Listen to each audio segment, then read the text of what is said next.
আমি যদি চাইতাম আমার নামে যারা বদনাম করেন, আমি যদি চাইতাম গুলশান বনানী অর্ধেকটা দখল করে নিলে কেউ বাধা দেওয়ার ছিল না।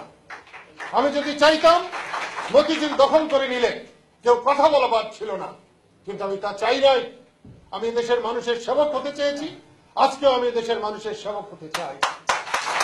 বন্ধুর স্বাধীনতা, এটাকে আমি বিশ্বাস করি। আজকে যারা আওয়ামী লীগ করেন অথবা আজকে যারা সরকারে আছেন, তারা যদি মনে করেন বঙ্গবন্ধু তাদের সম্পদ, আমি বলবো তারা অহম্মকের স্বর্গে বাস করে। বঙ্গবন্ধু যদি জাতির পিতা হয় তাহলে 16 কোটি বাঙালির পিতা তিনি।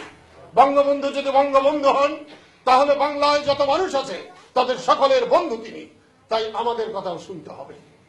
এদেশের মানুষ জানে বঙ্গবন্ধু জাতির জনক। তাকে আজকে স্বাধীনতার ঘোষক বানিয়ে তাকে জনকের থেকে ঘোষকে আমরা নামাতে কোনো মতেই দিতে পারি না। বাংলাদেশের মানুষ বঙ্গবন্ধুকে জাতির জনক মানে, জনক জানে, এবং সেটাই আমরা মানব এবং জানবো, সেটাই আমরা রক্ষা করব। কেউ বঙ্গবন্ধুকে ষড়যন্ত্র করে ছোট করে দেবেন, আমরা বাংলাদেশের মানুষ তা মেনে নিতে পারি না। আমি কাদের সিদ্দিকী হিসাবে বলি নাই, আমি একজন বাঙালি হিসাবে বলেছি বঙ্গবন্ধু জাতির জনক। তাই বঙ্গবন্ধু কোন ঘোষক নন, ঘোষক হতেও পারেন না।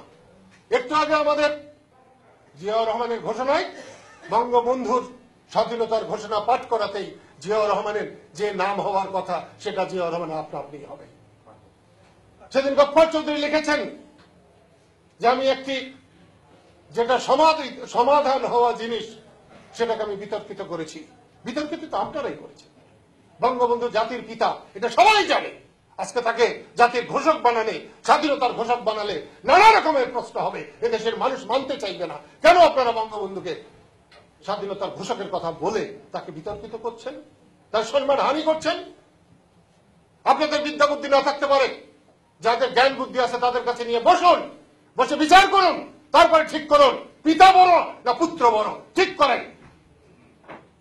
জাতির পিতা বড় না জাতির ঘোষক বড়, এটাকে ঠিক করেন।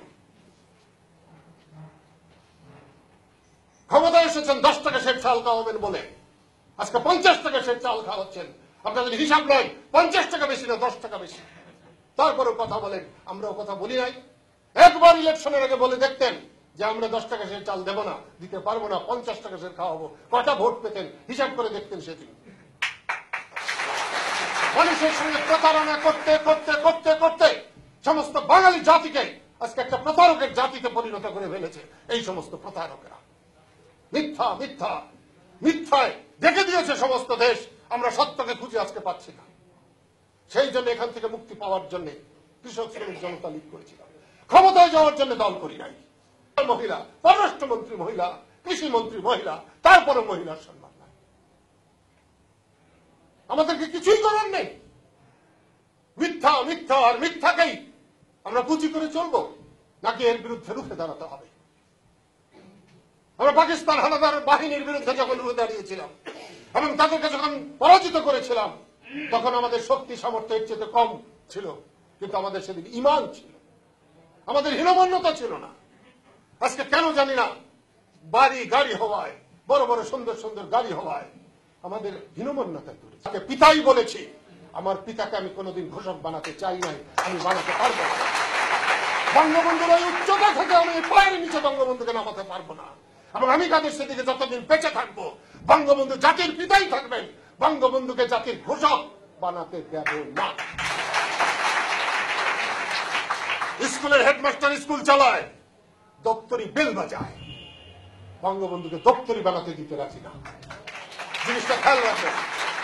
সেই জন্য বলছি, মিথ্যা কথা বলে জাতির সঙ্গে আর প্রতারণা করবেন না।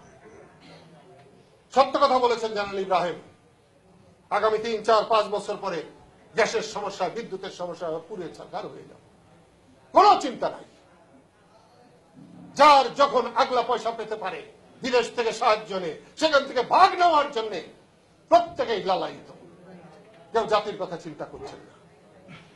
আজকে যুদ্ধ অপরাধীদের বিচার বলছেন, পপুলার হওয়ার জন্য বলছেন। আমার কাছে তো মনে হয় না যে যুদ্ধ অপরাধীর বিচার করবার জন্য এই সরকার কখনো আন্তরিক। আমি শুধু এই প্রশ্নটা করার জন্যই আওয়ামী লীগের লোক বিগড়ে গেলেন, গফফর চৌধুরীকে লেলিয়ে দিলেন আমার উপরে। আমি তো মনে করি পাকিস্তান হানাদাররা বাঙালির বুকের উপরে চেপে বসেছিল যে যখন, তখন এই পাকিস্তান হানাদাররাও যে পরিমাণ নির্যাতন করেছে, কলম দিয়ে গফফর চৌধুরী তার চেয়ে বেশি নির্যাতন করতে, তার কোনো কথা ঠিক নাই। 1975 সালে বঙ্গবন্ধুর এত বিরোধিতা করেছিলেন, এত সমালোচনা করেছিলেন, বঙ্গবন্ধুর কাছ থেকে টাকা নিয়ে টিকিট নিয়ে ক্রান্তি আমায় ক্ষমা করো প্রভু বলে উনি ইংল্যান্ডে চলে গেলেন। আজকে সবক দিচ্ছেন বাঙালিকে। 37 বছরে যে বাঙালির কোন কষ্ট দুঃখ দেখেন নাই, তিনি আমাকে সবক দেন।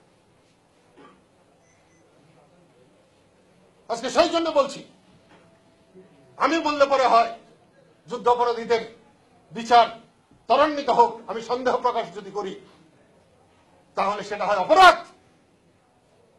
আর ওই যে শাহরিয়ার কবির বললে পরে সেটা হয় প্রশংসা, রাজাকারে বললে প্রশংসা হয়, আর আমি বললে অপরাধ হয়। আপনারা যুদ্ধাপরাধীদের বিচার করবার জন্য এই ট্রায়াল করেন নাই, এই কমিশন করেন নাই। আপনারা এখান থেকে ফয়দা লুটবার জন্য, আগামী নির্বাচনী বৈতরণী পার হওয়ার জন্য আপনারা এরকম করেছেন। আরেকজন হাতমন্ত্রী বানিয়েছেন, আইনের অজানে কিনা জানি না, এত কথা বলে, কাজের চেয়ে এত বেশি কথা বলে। তার আত্মীয় স্বজনরা রাজাকার আলবদর ছিল, তাকে আজকে মন্ত্রী বানিয়েছেন। আপনাদের দলে থাকলেই সব মুক্তিযোদ্ধা, আর আপনাদের সঙ্গে না থাকলেই রাজাকার। এই সমস্ত প্রতিকার করবার জন্যই আমরা কৃষক শ্রমিক জনতা